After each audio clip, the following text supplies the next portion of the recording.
Greetings, welcome back to Black Bear News, where we are discussing climate change, abrupt climate change, and things adjacent. Thank you always for your comments and discussions. Was a busy weekend, lively weekend in the comments section. I appreciate y'all. So much to cover. I don't even know. Again, I'm just covering like a thin spectrum of things that I want to talk about. There's just not enough time in the day. So let's talk about some climate change news. Japan heat stroke death toll hits 162. Lack of air conditioning cited. At least 162 people have died from confirmed or suspected heat stroke in Japan this summer amid punishing hot temperatures following the end of the rainy season, calculations by the Mainichi Shimbun show. The large number of cases taking place indoors when air conditioning was not used, measures against further deaths are being sought. On the morning of August 7th, officers from Tenishi Police Station in western Tokyo discovered 2 women dead in their home. The women appeared to be a mother and her daughter. 95 of the 162 people who had died of suspected or confirmed heat stroke this summer as of August 8th were found indoors, while 55 were found outdoors. Multiple incidents of people being found collapsed, not just in living rooms or bedrooms, but also in their bathrooms. This is very sad and ongoing situation. Don't know how the Olympics are going to play out next year. Just kind of wild that they're in Tokyo. This is from August 10th, so recent news. Also saw this story of a 28-year-old man. This is in Japan. 28-year-old man dies while sunbathing in his home garden. So this is affecting quite a few people in Japan. Let's move on to Robert Scribbler. Melting ice everywhere. Arctic sea ice extent hits new record lows in late July and early August. If there is one word I'd use for the summer of 2019, it would be awakening. Awakening to a general public awareness of climate crisis driven by fossil fuel burning we are now entering the throes of. Indeed, many people are becoming aware that the problem is really, really dire. Other people seem to be completely oblivious and just living in their bubble of, climate changes. Climate always changes. Except for when you point out the fact that the Arctic sea ice is almost completely melted. And then they go, yeah, it's bad. The implications of the ice being almost gone in the Arctic are pretty darn drastic. We've been relatively mild in California and Los Angeles this summer and spring. We've been spared, since, I guess, we had some stuff happening, wildfires and stuff happening in the wintertime, but, for the last few months, everything's been relatively calm. So, a lot of people in the LA area and California are like, everything's great. Other places, not so great. Japan, etc. I mean, there's so many Siberia's wildfire. There are so many things happening globally. I can't even begin to. I'm trying to cover them all, but again, and here comes the helicopters. Funny things happening. I find a lot of helicopters flying over my house lately. I don't know why. I don't know. Am I paranoid? I don't know. Maybe. The global record hot month of June. Oh, so he said July 2019 was the hottest July on record for the state of Alaska. Looking like it will be globally the hottest July ever recorded. 2019, but we've already seen a report that July was the hottest month on record, period. Global hot record month of June, along with its related severe heat waves, storms, and droughts, have certainly served to raise the general awareness of trouble. Our new youth advocates, such as Greta Thunberg and an expanding Extinction Rebellion, not an extension rebellion. We hate extensions. Whatever that might be, have certainly served to amplify the much-needed message. But vividly melting ice in tremendous volume, particularly in Antarctica, Greenland, and on the ocean surface, has also played its role. The Arctic zone has seen an outrageous, hotter than normal period that has extended throughout July and well into August. States and regions within or near the Arctic Circle have experienced temperatures from the upper 70s all the way into the lower 90s. Great wildfires have blanketed large sections of thawing permafrost and boreal forest, casting out smoke plumes covering as much as 4 million square kilometers at a time. Greenland saw a single day in which ice melt exceeded 11 billion tons. By volume, that's 11 cubic kilometers, roughly equal to 11 moderate-sized mountains, gone in a single 24-hour period. I'm sorry for the lag in my videos, guys. It's just, I don't know. I need to figure out what I'm doing about space in my flash drive. Mainly I have too many articles open, but they're all things that I want to talk about, so I'm loath to close them, or else I'll never see them again. Out in the ocean waters of the Arctic, another key feature for our climate system that keeps the Earth environment stable is getting hammered by the rising heat. For every day from July 22nd through August 9th, Arctic sea ice extent has been running in record low ranges, below previous low marks set for this time of year during 2011 and 2012. 2012 in particular was a very severe Arctic melt year. Well, the sea ice in Greenland saw significant losses at that time, but it appears we end the decade of the 2010s and start to enter the 2020s. Arctic summers like that, the one that occurred in 2012, will become commonplace, the new norm, even as new hot outliers are more possible. For 2019 has begun to replace some of the previous worst losses seen during 2012. And we're not in an El Nino year, and we're not the difference, there's a drastic difference between 2012 and 2019, and that difference is that we had more multi-year ice sections. There was more thick ice in the Arctic. So even though the extent got melted back further, what was left was thick multi-year ice, and most of that is completely gone.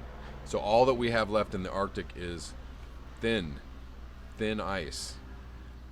So the extent might be there, but the ice itself is much, much thinner. So all we need is, a certain combination of factors, and all of that goes away really quickly. So lastly, I want to cover this article from Truthout.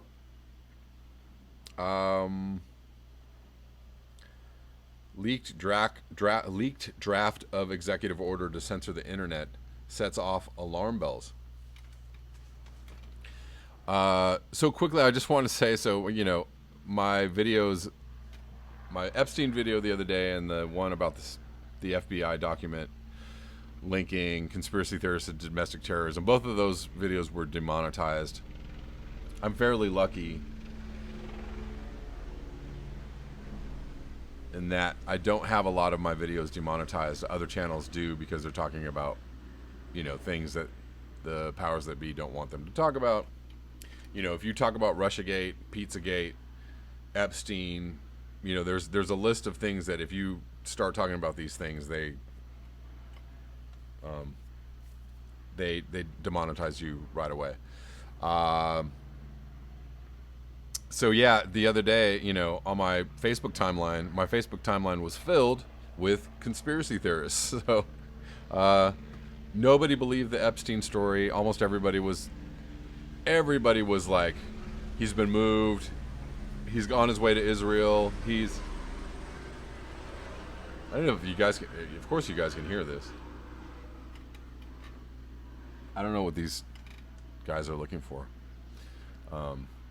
Must be, really scary people running around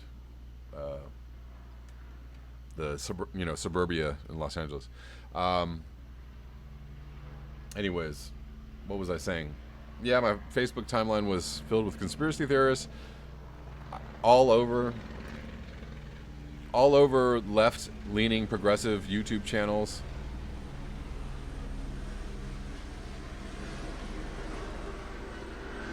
All over left-leaning YouTube progressive channels. They were talking about the Epstein case.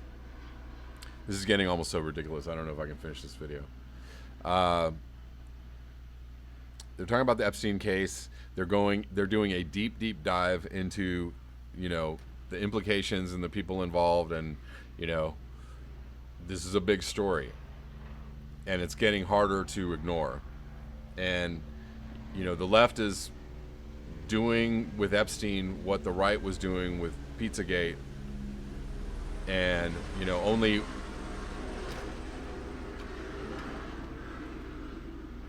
one was heavily censored, and was people were told they were crazy if they talked about it, and that was Pizzagate. They're demonetizing people talking about Epstein. They don't want people talking about Epstein, even though this is a national news story. It's in the news, and major news companies are talking about it.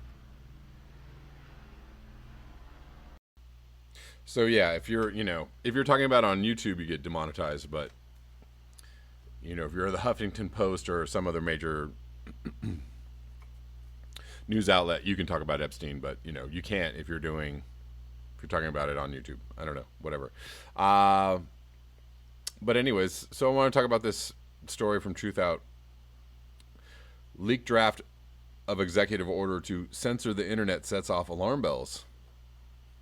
When I heard Trump talking about the internet the other day, I was like, uh-oh. Red flags.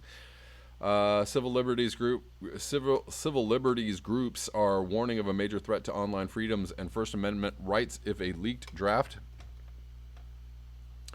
of a Trump administration edict, dubbed by critics as a censor the internet executive order, that would give powerful federal agencies far-reaching powers to pick and choose which kind of internet material is and is not acceptable, is allowed to go into effect. According to CNN, which obtained a copy of the draft, the new rule calls for the FCC to develop new regulations clarifying how and when the law protects social media websites when they decide to remove or suppress content on their platforms.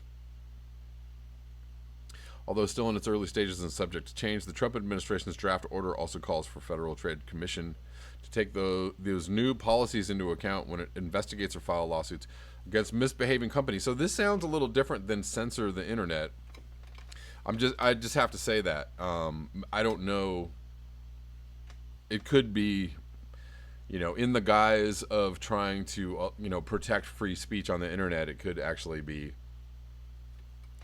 that they allow censorship of things on the internet. But that, just what I read right there, that actually sounds like, because there's been a lot of calls for the FCC to step in and regulate, because companies like YouTube and Facebook and all, they're allowed to do whatever they want with their algorithms. They're allowed to suppress whatever speech or content, outright or with algorithms that they want to do. They're allowed to do kind of whatever they want because they're private companies and they're not. So, if we call these social media companies public forums and they're regulated by the FCC or regulated by the government, then there's standardized rules about what can and cannot be censored. So on the surface, it's actually, people have been asking for something like this for quite a while. And so the order would reflect a significant escalation by President Trump and his frequent attacks against social media companies over an alleged but unproven systemic bias against conservatives by technology platforms. It could lead to a significant reinterpretation of a law that its authors have insisted was meant to give tech companies broad freedom to handle content as they see fit. I don't see a problem with that, actually. However, if it is... let's go down a little bit more and see if we can find some more information. Because, so PEN America, which defends the free expression of writers, journalists, and others, warned that any executive order based on this draft rule would be an unconstitutional anti-American edict. As detailed in an action alert put out by Fight for the Future over the weekend, leaked documents show that the Trump administration is drafting an executive order that, if upheld by the courts, could essentially end free speech on the internet. That's not good. The draft order would put FTC and FCC, headed by its notoriously corrupt chairman, Ajit Pai, yes, that guy is a jerk of the highest order, in charge of monitoring and policing online speech, social media platforms, online forums, and more. It would give these bureaucratic government agencies unprecedented control over how internet platforms moderate speech. In practice, this executive order would mean that whichever political party is in power would dictate what speech is allowed on the internet.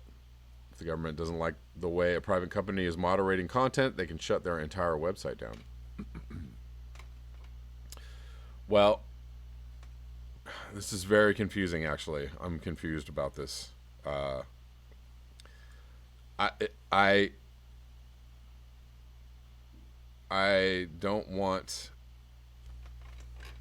don't want censorship to be, allowed or codified in, government documents, but the problem has been that social media platforms kind of just do whatever they want to do, or what they do is demonetize you, or they'll censor.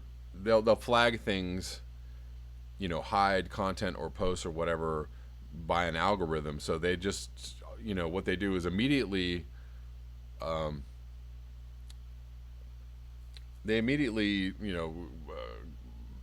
censor your material or downplay your material or kind of hide it.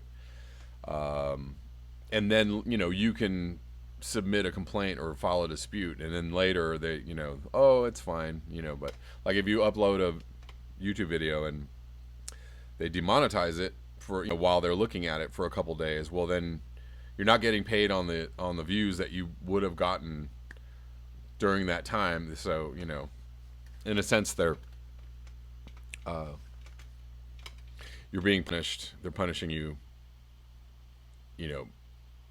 outright without, before they say, oh, it's fine. It's a little bit weird. Anyways, so looks a little bit strange and scary, definitely, for sure.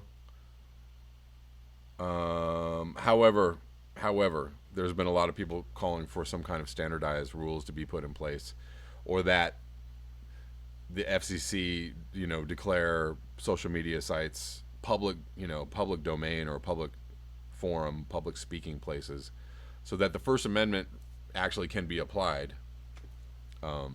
First Amendment rights can be applied to social media platforms. And right now it's just up to whatever terms and conditions, whatever they set forth, which is not always fair. That's all I have for you today. Thank you so much for your eyes, your ears, and your conscience. If you would like to support this channel, you can do so at the links below. Until next time.